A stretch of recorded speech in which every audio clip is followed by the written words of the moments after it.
Good evening. This is Rudy Giuliani, and this is the Rudy Giuliani Show on Lindell TV and on X and other places that we should write out and tell you, but those are the places to watch. Watch it on Lindell TV.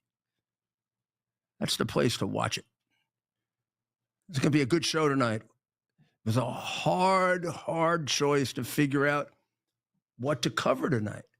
You should know, we try very hard to pick out the stories that you might not get, or I should say the news items you might not get, or the ones that you might get, but seriously flawed. Because despite the fact that Donald Trump won a big victory, and despite the fact that he's turned this country around about as fast as you can turn it around, the turnaround is going to take a few years, and the excesses and the intrusion on free speech comes from a lot of quarters.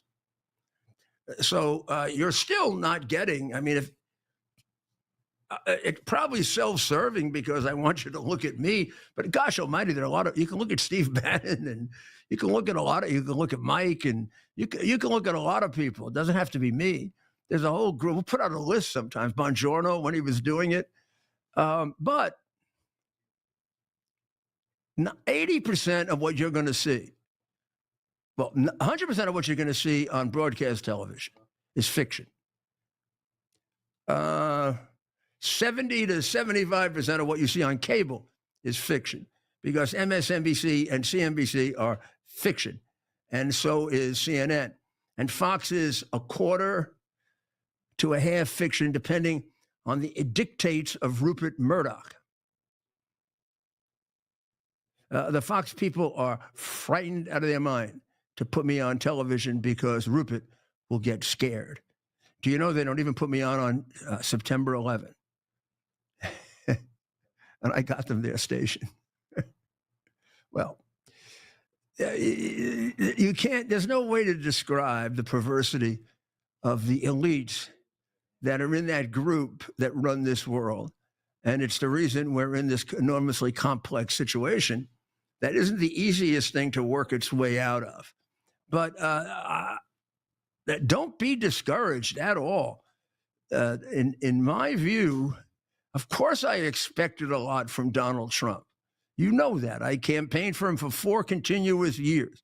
I didn't back away 1 inch from him, not 1 inch.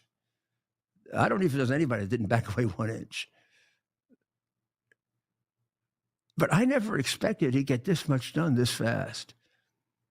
And he's ahead. Well, it's hard to tell. I was going to say he was ahead of their intellectual ability to keep up with him. I'm not sure that's right. I'm not sure they're so prejudiced, they don't want to keep up with him. But in any event, where he's winning the war. He's winning. Well, which war? Okay. Lots of wars going on. The war I'm talking about right now is the war on all of the things that are going on with regard to how and in what way do we present our information to the American people, and how do we make sure that it's how do you make sure it's honest without having God forbid, a government agency tell you that it's honest? So there is, among people who are trained as Marxists, and they don't know that they are, they have this instinct. Every time there's a problem, they want a government agency to solve it. Whereas those of us who were brought up as American patriots with the full understanding of the genius of the American Constitution, social system, culture, realize that that should be the last resort. And they have taken over since Woodrow Wilson on and created a behemoth that is very, very hard to take apart. Trump has not taken it apart. Trump has taken more of it apart then I believe, and I'd be happy to defend this in front of any left winger who would have the guts to debate me. I haven't found one yet. I invite them all the time.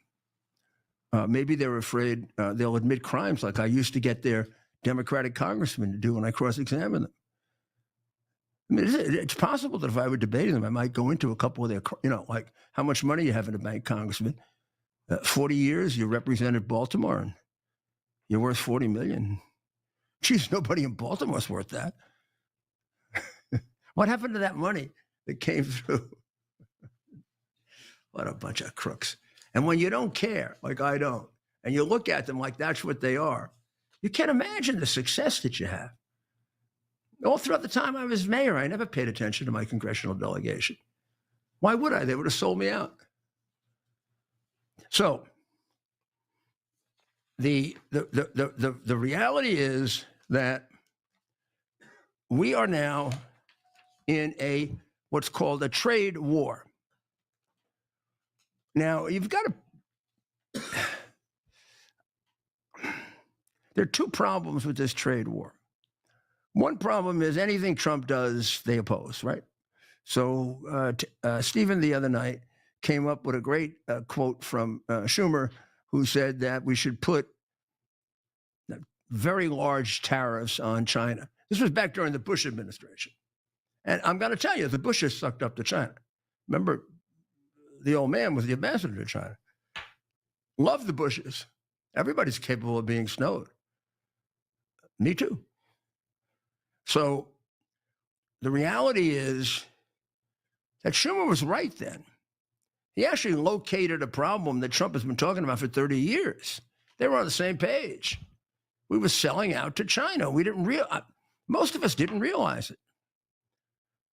So now we're here, and Trump wants to crack down on him, and Schumer is on the other side. But don't you understand? Do I have to prove it again for the 5,000th time?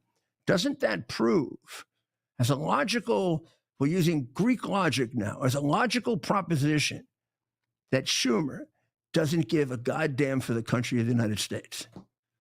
All he cares about is Chucky Schumer, who was the guy beaten up in the basketball courts of Brooklyn, slapped around, called a schmuck, called a jerk, called a nerd, all of which you can see, right? And now he's the majority leader. He doesn't realize that carries with you all your life. All of his colleagues call him a jerk, a schmuck, an idiot, and they only have him because he delivers oodles of money, which I always knew. I didn't know the final part. A lot of it is stuck to him. So damn him. I have no sympathy at all for crooked politicians because they sell out the United States of America. So Trump has a plan. And if you want to look at the plan, let's take a look at how far along he is on the plan. What I'm telling you now, they're incapable of, look, I know them for a long time, and they used to be very intelligent people. They were just as capable as I was of analyzing something. So one of two things happens. The emotional ridiculousness of Trump derangement syndrome drives out any rational ability. Or maybe they were always stupid. I don't know. So Glenn Harlan Reynolds has written a column in the Post, very short, but very, very, very, very on point. And he lists 4 goals around which you can tie everything Trump is doing, which will give you an understanding of it and why each thing is leading to that goal and why this is much more complicated than the biased, prejudiced, ill-educated, lazy, attention deficit disorder, moronic idiots who present the news to you if you don't come to Lindell's TV or X or one of us. So I agree with Reynolds on this. 4 things, we could pick a few others, but let's use these 4. This is a good exercise. First, He's looking to increase wages for working class Americans. So they're saying, oh, this is terrible. All these tariffs, wages are going to go down. Even the Republicans are beginning to string themselves up. You trust me? Republicans, at least. Calm down. Remember, you're going to string yourself up after January 6th. It turned out to be a hoax. Calm down. After Russian collusion turned out to be a paid-for hoax. Calm down. Calm down. Calm down. Has he reduced illegal immigration to nothing in no time? Did you think he could do that? I knew he could reduce illegal immigration. I didn't think he could reduce it to nothing in no time. Do you know how many jobs that's going to create? Now, half these people don't work. Well, that's going to save us money from New York, where we're paying them. We give them a credit card. We're giving them better accommodations than our veterans. We're treating them like we're treating them like they're royalty. It's costing us a fortune. Most of which, though, we could create room for kickbacks to crooked Democrat contractors. Please remember that when they do the investigations 2 years from now, and who told you that. So just the fact that we averaged 15, 16, 17, 1,800 a month under Biden, and the last month was 700. Last March was 1,300. This March it was 700. And also, I should tell you, most of the 700, 70% were returned. Most of the 1,300 were accepted. Now, not all, but some of those people took up jobs. With the mass exodus of these people, what Holman is creating, what the president is creating, and what the actual just effective it is creating. You got people just doing anything they can to go home. They don't want to go to that prison. They know the gig is up and they want to get the hell out of here. We're going to lose a lot of people that we're not going to have to work at. That's going to open up a lot of jobs. And we have a problem here. We have a lot of Americans who don't want to work anymore because we gave them too much welfare.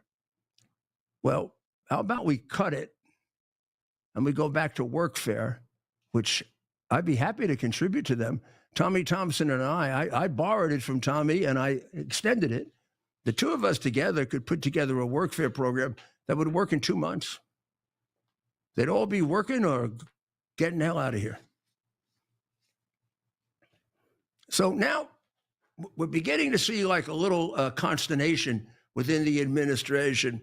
It was unfortunate that Musk attacked Peter Navarro and the zero for Europe. And so basically Musk broke on tariffs to some extent and said that it's really foolish not to have, what you really should have is a free trade zone with Europe, which he defines as 0 tariffs. And Navarro gave a very, very wise statement saying, you know, Peter hasn't been around as long and he doesn't really understand all that we're trying to accomplish, which is true. And I thought Peter was his usual gracious self, a man who has been put through torture, by the way. What they've done to Peter Navarro is much worse than what they've done to me. And I would like to get my hands on them someday. But in any event, maybe if Elon had just had a little more faith, but he hasn't been on board that long, he'd have realized it almost always works out for Trump. Just as Elon was making those complaints about zero tariff from Europe, that's what we need, and Navarro's a jerk, and Navarro's this, and Navarro's that. The president of the European Union got down on their hands and knees and begged Trump for zero tariffs from Europe.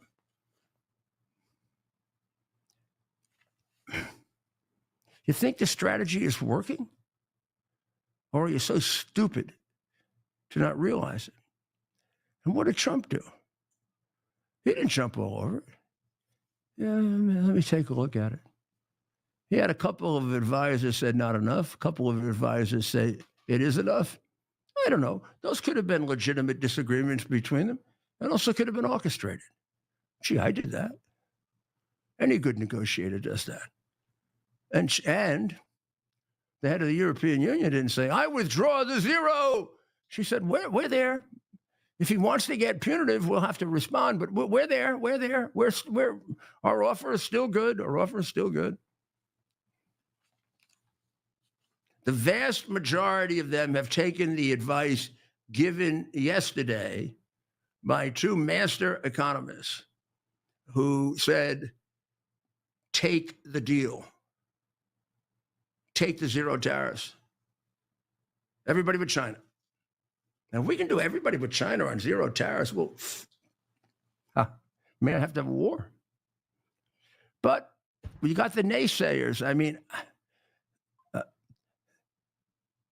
I like Jamie Dimon a lot. I think he's been a positive force in American economics, but he is a little bit of the, urinate too quickly class.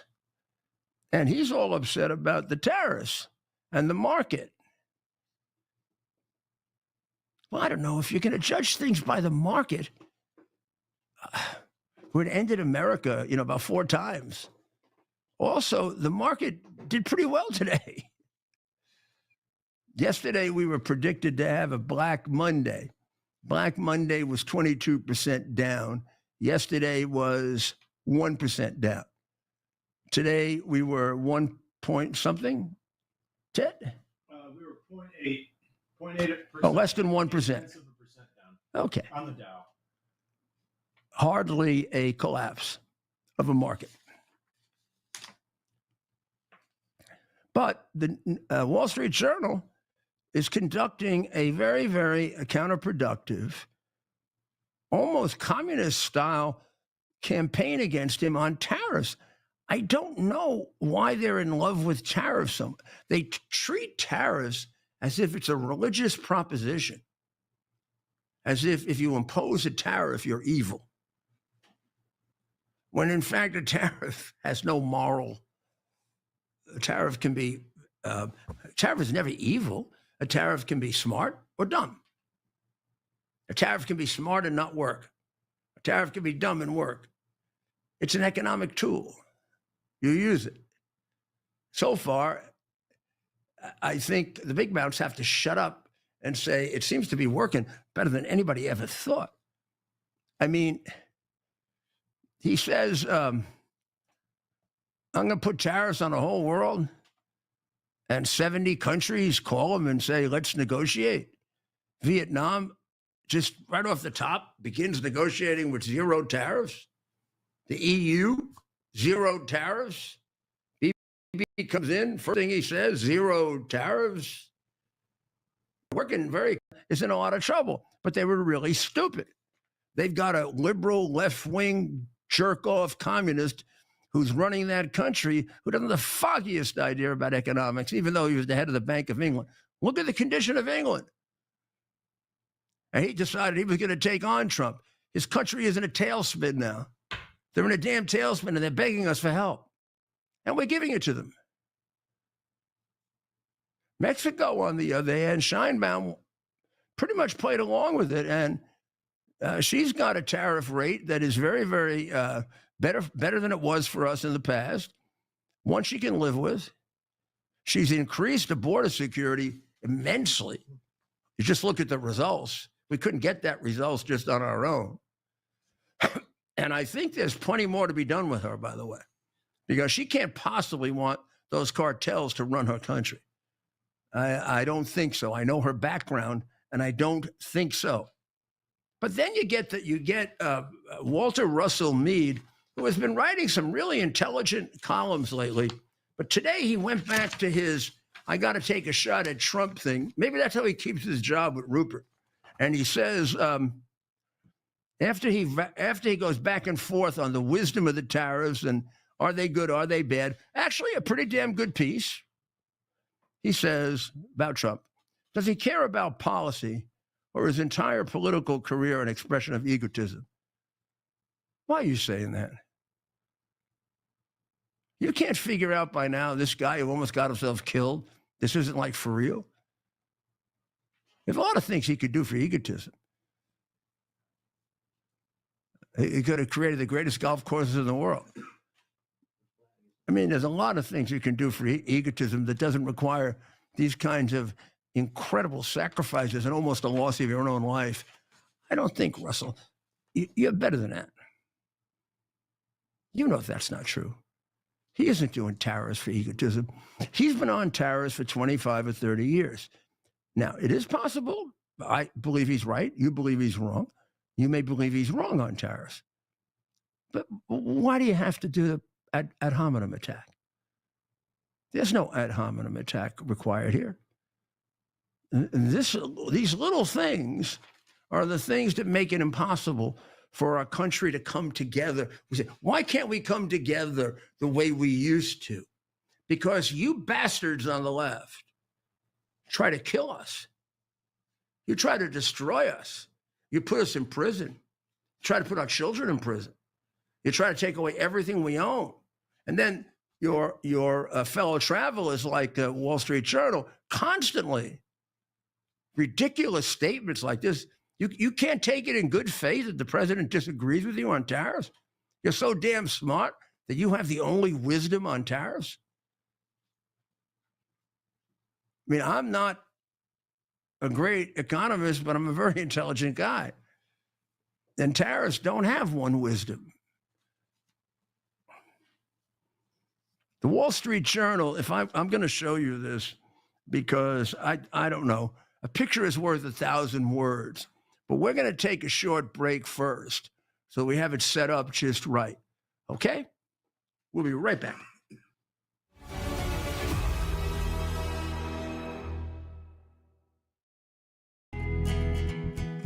Here we are, pretty much at the beginning of the process here at this pristine, I call it a laboratory. It's not like a factory, it's like a hospital.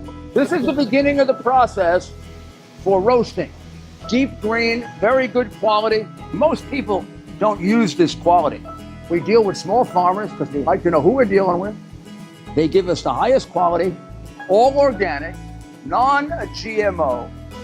You should know all Arabica beans. No Robusto, all Arabica. They're going to go into the roaster and it'll get roasted for about 20 minutes or so.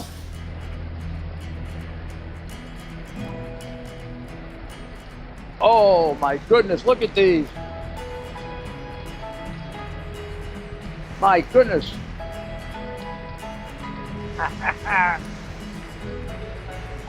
You're going to want to specially order these.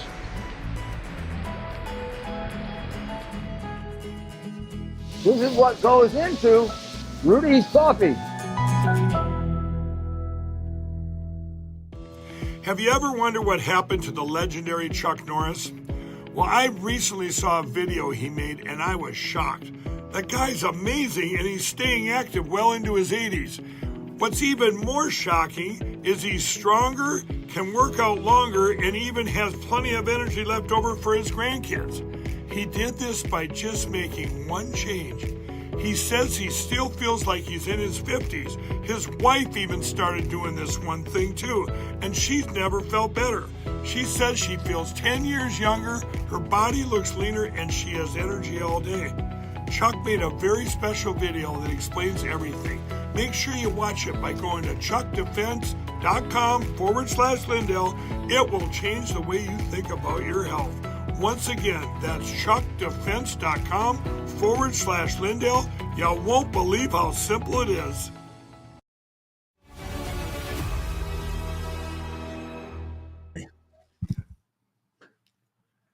This is Rudy Giuliani back with you on the Rudy Giuliani Show. You know, there's a little bit of tussling going on with inside the administration. I want to give you my perspective on it because many of these people, not all, many of these people I know and admire, and some I know and I'm not sure I admire, but I'm not going to tell you who, unless I have to. But one of the people that I really admire is Howard Lutnick, for any number of reasons, including the heroic and incredible efforts that he made for Cantor Fitzgerald, which no normal man would have been able to do. And I'll just leave it at that. And anytime you want me to expound on that, or you want to debate me on it, you little creeps in the press that are trying to take him down, I'm more than happy to do it. In any event, your column in the Post today, in the Wall Street Journal, is a typical Washington Post article. We have sources close to the White House who say, these are people who are sitting on a bench 4 blocks from the White House. I almost have the feeling, and I'm sorry, Josh Dorsey, because I know you, I don't know how you put this one together. But you go find a couple of disgruntled people with Howard. This is all chicken shit. You like writing chicken shit? The country is in a grave, grave constitutional crisis. It's going through a historic shift that may be one of the 2 or 3 most important in its long, long and glorious history. And you're writing about the fact that Lutnick has browbeat executives to support Trump's tariffs? Browbeat? I think I beat up people to support Reagan's tax cut. What the hell are you talking about? But who? What people? No incidents. All fluffy. I know the phony columns. It's when they got the fluff. They don't have, of course, a person going on the record. They don't even have a good secondary source where they can identify him, like somebody who works in the White House secretary's office or somebody that works in the Commerce. This is all very, very squishy bullshit. You should be ashamed of yourself, Josh, writing this about a good man who's sacrificing a lot to help his country. And he's got a lot to give, a lot. Very, very smart man. You don't get this kind of intelligence at this level of the government. Frustration with Lutnick is spilling over into public as the stock market plummets. Well, for what? You want to give us an example? This is what they did to me with Russian collusion. There were earmarks of Russian collusion, but then they never named one. Tell me what it was. What's the frustration that spilled over? Bill Ackman, who may very well be jealous of Lutnick, who the hell, maybe he wanted the job, right? And criticizing him on social media. Okay, so Bill Ackman's a baby.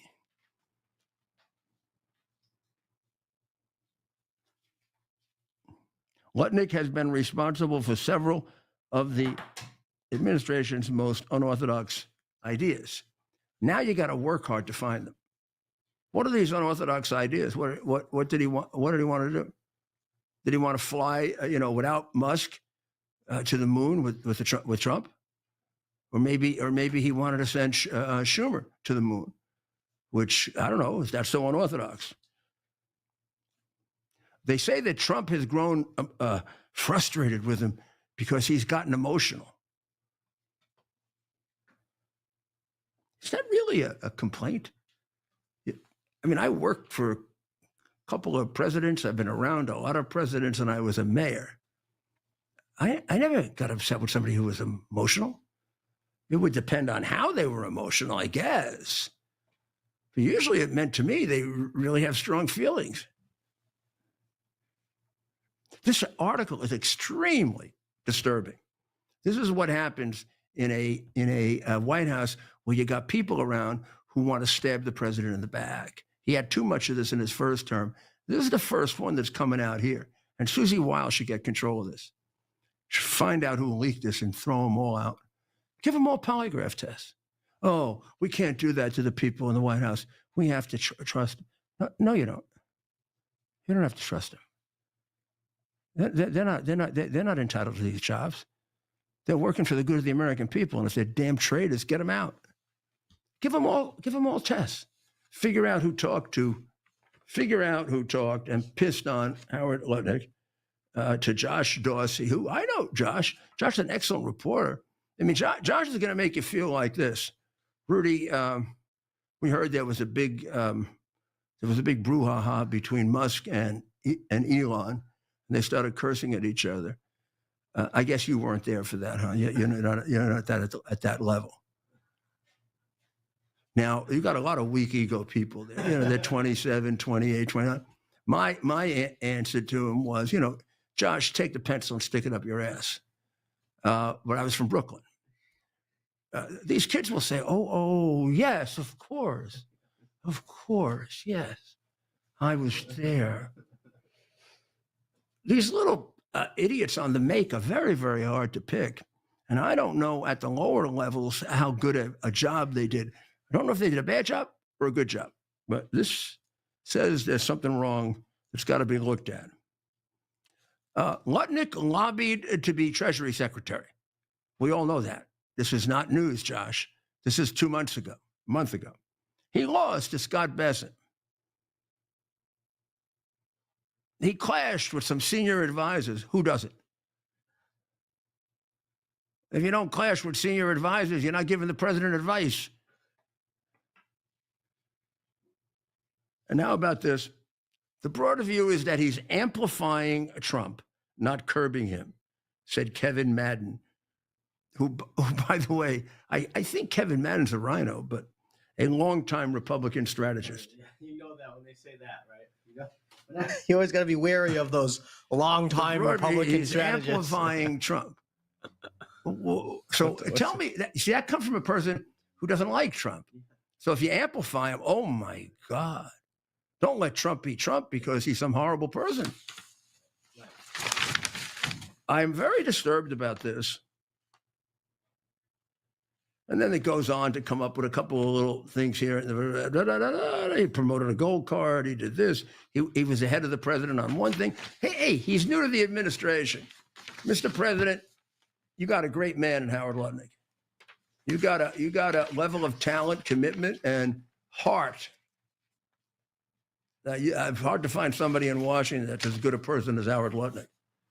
Not many of them would have saved thousands of people the way he did and put his business and everything else at risk, including his health. And he's smart as hell, and he's loyal as hell.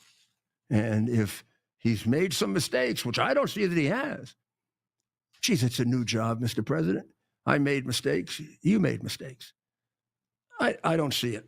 I don't see Donald Trump going for this, but I do see something I don't like in the White House. And it reminds me a bit of the old White House. First time.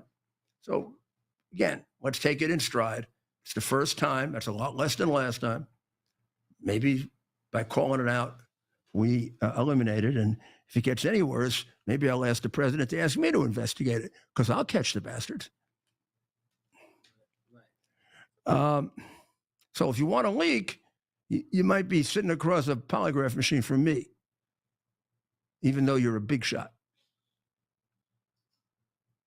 Yeah, the security of the Republic is way above any of you. You're all little turds compared to the security of the Republic and the president. So finally, after you get through 5 unbelievably turgid, long 40 paragraphs, 20 paragraphs, 15 repetitive paragraphs, you get to the very bottom. If you want to look at it, I'll show you here, right here. See, right down there, right down at the bottom there. That's it right there. That little thing right there, right there. See, the whole thing is this is all 5 anti-Trump, damaged spreads. Country needs a tax cut, but Trump isn't doing it. The case of the mistaken migrant who belongs to MS-13. Well, let's bring it back. I mean, we haven't had enough rapes. Haven't had a rape in 2 days. Then we have trade is a two-way street, which points out that Trump doesn't understand it. And the final one is trade Trump is trashing Americans' global good name. That must be highly objective. And then finally, little tiny thing, hard to find it. Really down here, it looks like it's 1, 2, 3, 4, 5, 6 paragraphs.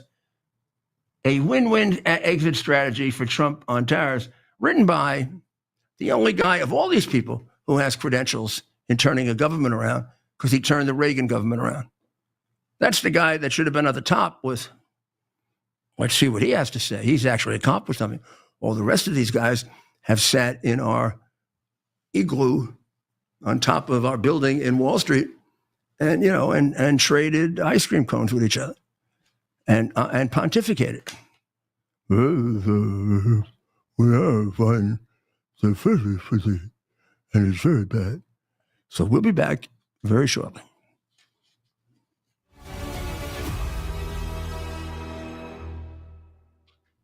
I hear every day about the products you all wish MyPillow carried. Well, guess what? We probably do. Slippers, bathrobes, pet beds, blankets, mattresses, sleepwear, loungewear, duvets, comforters, pot holders, aprons, oven mitts, and so much more. And they're all on sale. For example, get our best-selling standard MyPillows for only $14.98.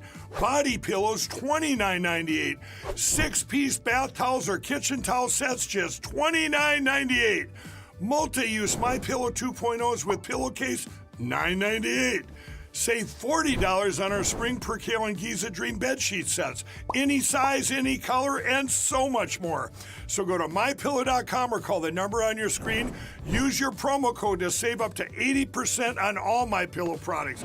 And I've never done this before. When you spend $100 or more, you're going to get 2 standard MyPillows absolutely free. Tired of volatile stocks and tiny dividend yields? Here's something different. Imagine collecting steady monthly income from America's richest oil fields without owning a single oil stock. While everyone else stresses about the market, you could be earning passive royalty income month after month. This unique investment has nothing to do with drilling, exploration, or operations. You simply collect your share of the profits when oil companies pump oil. The Oxford Club's Mark Lichtenfeld has found what he calls the perfect income investment, a unique oil royalty opportunity that's still flying under Wall Street's radar. And you can get started with just $25. Head to RudyOilBoom.com now to discover more. That's RudyOilBoom.com. Stop worrying about the market and start collecting oil royalty checks instead.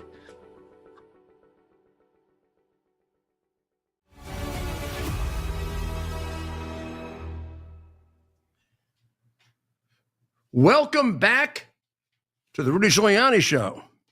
And I'm in a very, very effusive mood. I just offered to share my dinner with all of these wonderful people. And let me tell you, we're going to get Arthur Laffer on the show. And in 2 minutes, Arthur Laffer will explain more to you about the economy than the entire Wall Street Journal editorial board going back to the Great Depression, which they were wrong about. And they have a thing for Trump. It's really bad, guys. I know how smart you are, and it's getting in the way of your intellectual capacity to analyze. It really is. And you're looking stupid. But, hey, you don't like me, I don't like you. So Musk was worried about EU. If he had just, now, Elon, I love you. You're terrific. What you've done for free speech, nobody's done since, I don't know when. Madison and Adams, and you saved it. But this was a little bit of a premature attack. I've been with Trump longer than you have. And when you're as successful and as smart as you are, it's hard to take advice from somebody. I know that. And I'm trying to be your friend, honest. Trump, you got to figure when you're in a thing with him, right? The odds are 19 out of 20, maybe better. He's going to get to the right answer. And if he doesn't, he'll adjust it. So bet with him. He has a method to this madness. And you see it working out, right? Here he is getting pounded for 100% tariff, 20% tariff, 50% tariff. First thing Bibi Netanyahu does before he even talks about the war that he's so concerned, Mr. President, there will be no more trade deficits. We will get rid of the trade, and you will have 0-0. Before that, Vietnam, a country we were at war with, said 0-0, 0-0. And then the EU says 0-0, which Musk didn't think was going to happen. And Trump, of course, Trump, you're not going to predict Donald Trump. He had not enough from you. It's enough from them, not from you, because you robbed too much from us. You've been robbing us for years. So we got to think about how we do this. It's a little more complicated than with Japan, which is coming in about a week, and we'll do a 0-0, or Israel, that's been, our good friend and really gotten peanuts in comparison, like 14 million in comparison to, oh, come on. We don't even know how many hundreds of billions went to Ukraine. We have no idea. Nor do we know where it is. Even the crook Zelensky tells us that. China, on the meantime, is making all the wrong decisions. Laffer and Steve Moore laid out, and then the day before, actually, the Wall Street Journal editorial page laid out what you should do. Take it while it's out there. Grab the 1%, grab the no percent tariff. And it looks like in the case of European Union, they may not get it without having to take a few more steps. But at least grab it, because it's going to get worse. And then if he gets a quantum of states that makes trade possible for him on a profitable basis, he can cut you out. So I would say the smart thing to do is wait him out, negotiate with him. He generally turns out, if not always, to be reasonable. He doesn't want war with China. China wants war with us. And he's trying to flesh that out, and that may be the problem here. But China also, I actually don't know how good they are. There's a certain, we think of our obligation to negotiate with them, but they got to think a little bit about their obligation to negotiate with us. If we got into a full-scale whatever, right now, right this minute, today, I'm going to tell you this, and you may not believe me, but I know in the depth of my heart that I'm true, that I'm right. We'd wipe them off the face of the earth. Their sophistication of their military equipment is not anywhere near ours, nor are they battle ready. We've been in wars since all of you were born. They haven't. Chiang Kai-shek was their last war. They didn't do much of a job in Korea either. They came over the Yalu River, and the only reason they did anything was because Truman wouldn't let MacArthur go across and bomb the shit out of them, which he could have done very easily, and we wouldn't have the Chinese communists. So China is playing it all wrong. We went over the column by Lilang Hui yesterday in the Post, which I think in the Wall Street Journal, which I'm surprised it got in there, but it really laid out almost as well as the Epoch Times does it. No one lays out China as well as the Epoch Times. It laid out very brilliantly how China is not equipped for a strategic battle with a creative country, because it's a country that has been locked into rote memorization, rote thinking. And rote thinking and rote memorization makes it possible for your opponent to do one thing different than he did before and destroy you, which Eisenhower did to, which MacArthur did to North Korea and won the war, but for the communists in the Truman administration. When he when North Korea spent all of its troops to go all the way through South Korea, go all the way down to the South Korea, and they had MacArthur pinned. MacArthur secretly got lots of boats. He had become an expert on those amphibious landings. He went right around them, went right up to the Capitol, went right up to the border, and started bombing the shit out of them and isolated them. And the only reason he didn't win the war is we didn't want to win the war. The communists around Truman, which Truman was unaware of, maybe Roosevelt was too. Probably at the beginning he was. Mrs. Roosevelt sure as hell knew. Didn't want us to defeat China. It was only, just beginning this beautiful, great communist murdering empire. Killed more of its own people than any country on earth since then. Thank you, American communists. So in the illegal alien world, the Supreme Court issued a decision which both sides are praising, and they both have a right to praise it because it's good and bad. Good part, it says that this guy that they picked up in Maryland, Abrego Garcia, who came into the country illegally, which right away should mean we should be able to throw him out, and has gone through several trials about his role as an MS-13 leader, in which, to the satisfaction of, I would imagine, a very left-wing judge, it wasn't proven. But the intelligence, including intelligence since then, from the FBI, from the CIA, and from the Department of Homeland Security, is this guy is a big shot in MS-13. They're the ones who chop little girls' heads off. So they sent him back, and they say, well, he wasn't convicted. He didn't have a hearing. He is now sitting, I believe, I guess he's sitting in El Salvador, right? So the Supreme Court made the very, very almost obvious decision that the court has no jurisdiction over him because he's not in front of the court. He's not in the court's jurisdiction. And therefore, it has to be decided, I think, if I'm correct, the court in Louisiana has. And they'll decide whether we have to bring Abrego Garcia back so he can chop a few more heads off. Now, you say, well, he was never convicted of it. But this stuff doesn't work on convictions. I was both a prosecutor and I did a very heavy amount of intelligence work. And they're two very different things. Prosecutors have to gain evidence to prove that you're guilty beyond a reasonable doubt. Intelligence agents have to gain evidence that gives them a high probability, a suspicion that you'll be dangerous to the country.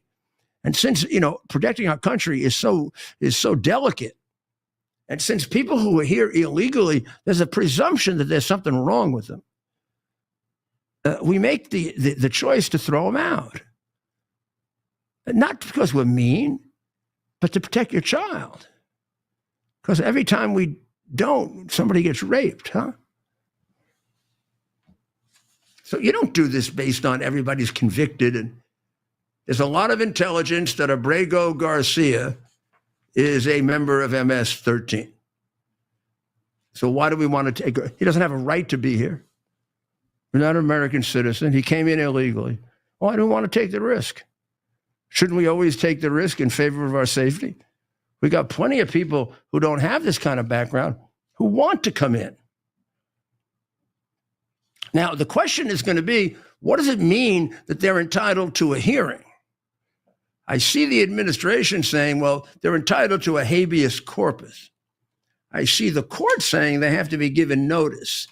So that has to be,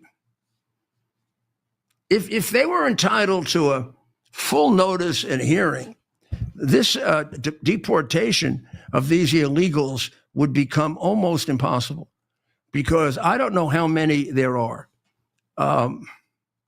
If I said 5 million, I would not be far off. I'm sorry, you cannot do 5 million hearings unless we go make everybody an immigration judge.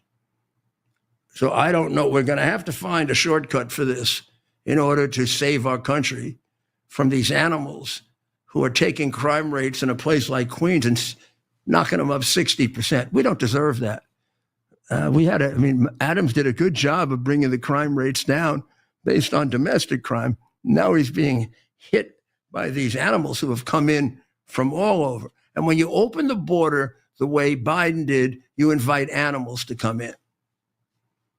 When the border is there and there's some degree of vetting and some degree of law enforcement presence, people are frightened to come in, or at least a certain number. But when it's just wide open, they're going to come in.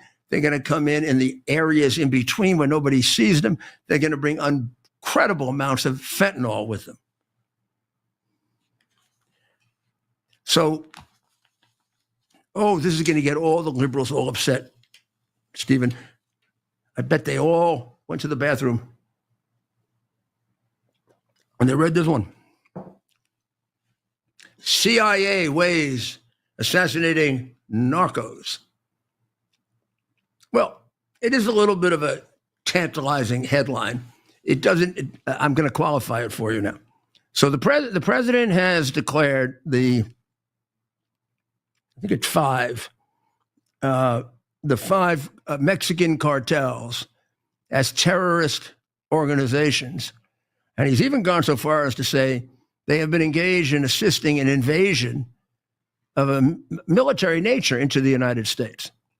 And you should know they are equipped. If you were to take a trip down to the border, over the line a little bit and trace the El Paso River, you might think you were in Israel. They have gotten themselves tanks and they've gotten themselves drones. And so the CIA is raising the question under the law, can they bomb them and take them out? The answer is a complex one. Obviously the safest course is to go to Congress, but then we'll probably decide this after 10,000 people are killed, right?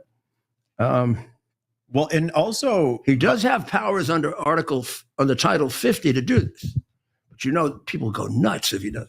Violence is the MO of the cartels, though. It almost seems silly to not fight fire with fire if murder is sort of their, staple service that they provide. Yeah, what'll happen is you'll go there, you'll wipe them all out, and 2 kids will get killed. That's you can't avoid that. Well, we have kids that are being killed from. We got a lot of kids that are being killed. This is what they specialize in. This organization has made us the worst country for human trafficking in the whole effing world. And that fentanyl, because of these people are not human beings. They are perverts. You know what a pervert is? Someday I'll define it for you. It would fit Hunter Biden and probably Joe. So Israel, in the meeting that Bibi had here, which was devoted a great deal to tariffs, because that's the cause celeb, we did want to know a little bit about the war, right? And Bibi is, I love this when something else happens, right? When Biden got distracted, which would always be true because, they'd give him ice cream and then he wouldn't think for 3 days. So he could go and do all the damage he wanted to do, which is how we defeated Hamas, Hezbollah, Assad, and the damage we've done to the Houthis. So now he's saying, nice and quietly, they've gone into Gaza. They've been going in for about 5 weeks. And they now control 50% of Gaza. And he said something like, we don't think we're going to give it up soon. Nobody complained because they're all thinking about tariffs. Under the radar, Bibi saved the Middle East. And someday he's going to get Netanyahu with the Middle East Award. I admire that man tremendously. Just keeps going for his country. And right on his wall, big map of Iran and every place that he has information that he's willing to display of where they have nuclear arms to come and destroy the Jewish people. And he will make sure it doesn't happen before he dies. I am sure of it. Iran is now talking to us. This weekend, we're going to have talks. I'm not happy about that. I'm not happy about that. I think talking with Iran is useless. But I am going to take a short break, and we're going to come back. 8 o'clock. It's on 10 o'clock. Pardon me? We're going to come back at 8 o'clock. At 8 o'clock. Yeah. On X. On X. On X.